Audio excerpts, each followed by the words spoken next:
네, 안녕하십니까. 저는 늘 부동산 시장 그리고 부동산 투자 평생을 마음 편하게 공부하라 이렇게 말씀을 드리는데 짜고도 안 했는데 우리 아나운서님이 공부하는 시장, 공부하는 부동산, 공부하는 투자 이런 말을 하니까 새삼 저의 그 부동산 투자의 그 주관이 좀 더 마음 느끼게 하는 시간인 것 같습니다. 요즘 추석을 좀 연휴를 앞두고 저 부동산 정책 많이 나온다고 가슴 조이는 분들 많을 것 같습니다.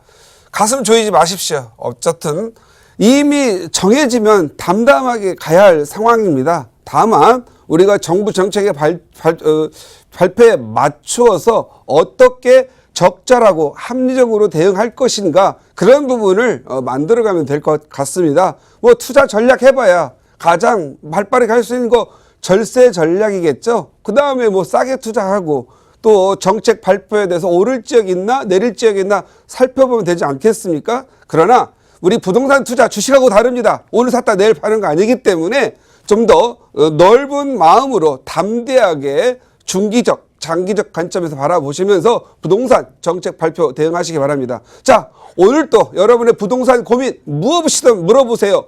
상담해 드릴 시간입니다. 지금 전화 주시기 바랍니다. 가슴을 시원하게 상담해 드리도록 하겠습니다.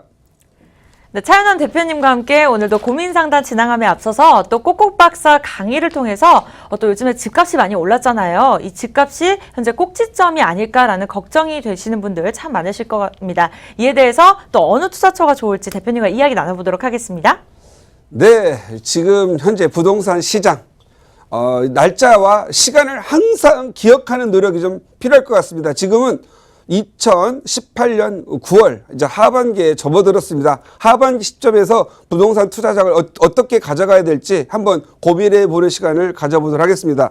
오늘은 제목을 부동산 투자 꼭지점에서 도달한 부동산 시장 이제는 어디에 투자를 해야 하는가 이런 부분이 오늘의 제목입니다. 여러분은 늘 고민하죠. 이제 다 오른 거 아니야? 이제 지금 들어가면 혹시 상투 잡고 또 2007년처럼 고생하는 거 아니야? 이런 고민할 시기인 것 같습니다. 맞습니다. 그런 시기가 된 것 같습니다. 지금은 제가 이제 시장 이 현업에서 느끼는 부분인데요.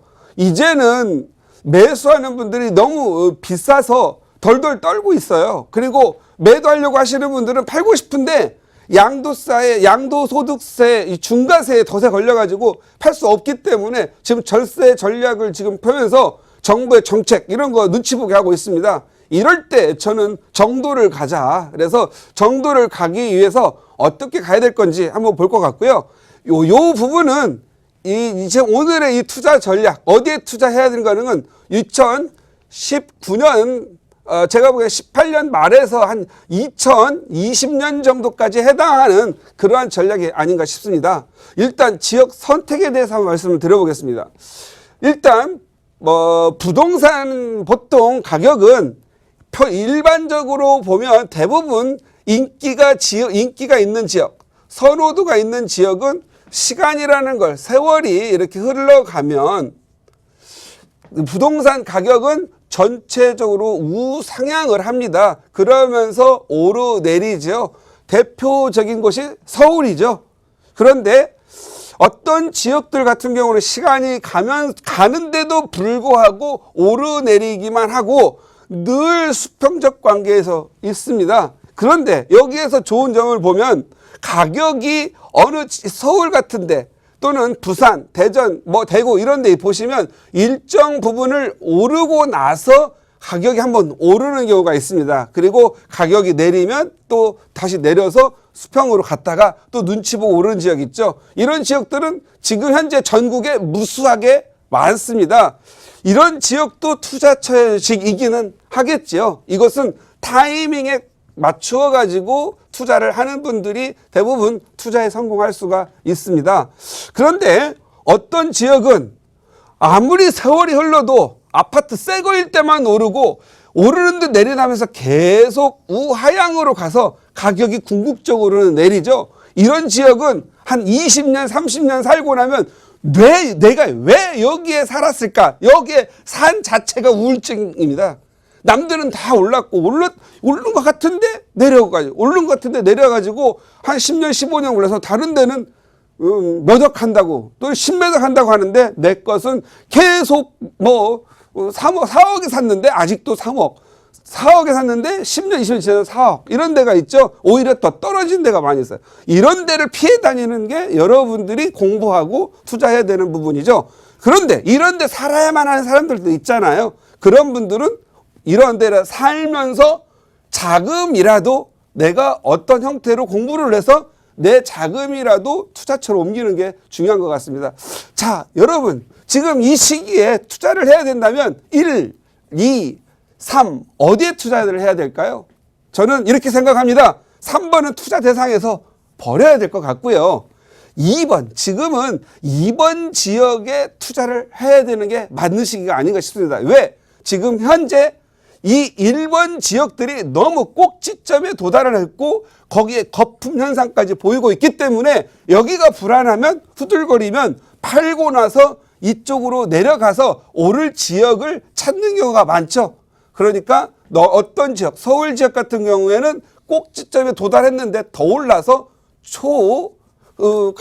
초양극화 현상을 일으키면서 가격이 올랐다라면 어떤 지역은 가격이 내릴 때 내릴 만큼 내려서 이제는 내리기를 포기한 지역, 더 내릴 수가 없는 지역들은 여기에 돈이 이렇게 자금의 이동. 제가 늘 말씀드리죠. 자금, 대규모의 자금이 어떻게 흐를 것인가. 이 현금의 흐름을 이해하는 것도 투자의 한 방법이다. 그래서 저는 여러분들이 이제는 이런 지역을 찾는 것도 하나의 좋은 투자가 아니겠느냐 싶고요. 요걸 더 다른 형태로 한번 그려봤습니다. 우리가 이 강남 같은 강남 30평대 아파트가 30억이라고 합니다. 넘사벽이죠. 일반 서민들은 20억짜리 사기도 힘든데 이 그들만의 리그 여기 넘어갈 수 없는 데서 투자를 했다가 내가 가격 한 2, 3억 가지고 또는 5, 6억 보통 이런 건 전세 끼고 사더라도 8억에서 10억 들어가는데 여기는 1, 2억만 떨어져도 가슴이 아픕니다. 전 재산을 날리는 것 같은 그런 것들이죠. 넘사벽에서 이제는 너무 많이 올랐죠. 이 고점이죠. 그러면 이 넘사벽 많이 오르고 나면 이걸 그래프로 나타나면 넘사벽이 먼저 오릅니다. 그러면 B급 지역, C급 지역 오르고 막판에 D급 지역 오르죠. 막판에 D급 지역 오르는 것들을 계산해야 된다 이거죠. 그런데 요건 어떠한 이 넘사벽에서 오는 파동, 강남, 강북, 공덕, 용산 오르는 파동이 미치는 한계점이 있어요. 요런 너무 많이 내려가게 되면 요런 선에 만나게 됐죠. 요런 데는 투자를 하지 말아야 될 지점이라는 거죠. 그래서 지금은 많이 올랐다라면 제가 보기에는 이런 지역까지 요런 지역까지도 어느 정도 올랐기 때문에 이 아래 지역과 윗 지역의 사이에 있는 이러한 구간들을 찾아서 투자를 하면서 마지막 그동안 투자 못 하셔서 우울증 생기시는 분들 요거 투자하는 것도 하나의 방법이겠다. 그래서 요거까지 마지막에 오르면 부동산 침체기가 오겠죠. 그리고 나면 다시 넘사벽들의 움직임 속에서 다시 또 가격이 차츰차츰 계단형으로 올라갈 걸로 보입니다. 최근 2018년 8월 2일 부동산 조치로 오른 지역들이 보면 이런 지역들이 좀 많이 있다. 이렇게 보시면 될 것 같고 요즘 계속 투자가 숨은 그림 찾기 같은 거 이런 것 같은데요. 항상 투자를 할 때 여기 이 경계 영원히 오르지 않는 이런 경계 속으로 들어가시는 건 위험하고 요 안에서 찾는 건데 이런 경우는 항상 개발 호재를 좀 동반하고 있고 주거의 가치 그래서 사람들이 선호하는 가치 이런 것들이 늘어날 지역들을 분석하고 투자하는 게 좋을 것 같다 이렇게 말씀을 드리고요. 이런 것들은 현상적으로 보면은 이렇게 시장에 나타납니다. 월세가 높은 곳을 선택을 하라. 사람들은 월세 높은 곳 사는 월세가 잘 나가는 곳 이런 거보다도 월세가 높고 잘 나가는 데를 선택을 하라. 대부분 자기는 월세 잘 나가요. 산 것은 자기가 10년 전에 산 가격으로 월세를 놓고 있면서 잘 나간대. 현실은 2배 올라 있어서 알고 봤더니 수익률이 3% 이하인데도 불구하고 월세가 잘 나간. 그런 데는 월세가 잘 나가는 게 아니라 싸서 나가는 지역이다. 이렇게 보셔서 월세가 잘 높은 지역에서 잘 나가는 지역을 선택해야 될 것 같고요. 월세가 높은데 전세가 또 전환이 안 되는 지역은 내 돈의 자금이 너무 묶입니다. 그래서 월세가 잘 나가면서 내가 언제든지 전세로 전환될 때 잘 전환되는 곳, 이런 것이 또 좋은 건데, 전세도 무슨 뭐 예를 들어서 월세에서 전세 전환했더니 내가 가격은 아파트 가격은 5억인데 전세 2억에 나 놓는데 전세가 전환 잘 되는 거예요. 그건 잘 되는 게 아니라 싸서 나가는 거다. 전세가 나가려면 5억짜리면 3억 5천, 4억은 전세가 나가줘야 갭 투자하는 분들이 투자할 수 있기 때문에 전세 전환을 적어도 전세 가격이 매매 가격이 60%에서 70% 이상 되는 지역을 찾는 것도 굉장히 중요하다. 또 중요한 거죠. 더 중요한 거죠. 전세값이 오를 지역, 상승 지역을 선택을 해라. 전세를 놨는데 가격은 올라가는데 전세값은 맨날 그 자리예요. 그러면 내 원금 회수가 안 돼서 또 다른 투자 기회가 없겠죠. 그래서 전세가 상승 지역을 찾아라. 요 부분을 갖추어진다라면 이런 지역에서도 가격을 동반해서 상승시킬 수가 있고 또 매매가 잘 되는 거죠. 그래서 결국은 매매, 내가 원할 때 돈이 필요할 때 팔려야 되는데 묶여가지고 주택임대사업에 해가지고 8년 10년 갖고 있다가 돈 쓸 때, 그리고 중간에 막 무너질 때 가슴 아픈 거예요. 못 팔아가지고. 그래서 어느 정도 매매가 확실히 되고 환금성이 좋은 지역이 연결되는 고리가 있어야 된다. 그래서 저는 이 부분을 세 가지를 잘 조합을 하면 적어도 또 다른 가격 상승기인 2021년에 후다닥 매각을 해서 다시 넘사벽이나 넘사벽 옆으로 가서 또 투자해서 점진적 계단을 밟아가면서 투자를 하면 더 효율적인 투자를 할 수 있지 않을까 생각을 합니다. 자, 오늘 여러분에게 부동산 가격 많이 올랐는데 늘 공부하는 마음으로 꼭지점에서도 어떻게 투자를 하면 돈을 벌 수 있는지에 대해서 말씀을 드렸습니다. 자, 꼭꼭 박사 요즘 많이 즐거워들 하시는데 좀 더 실전감 있는 그러한 강의로 계속 이어가도록 하겠습니다.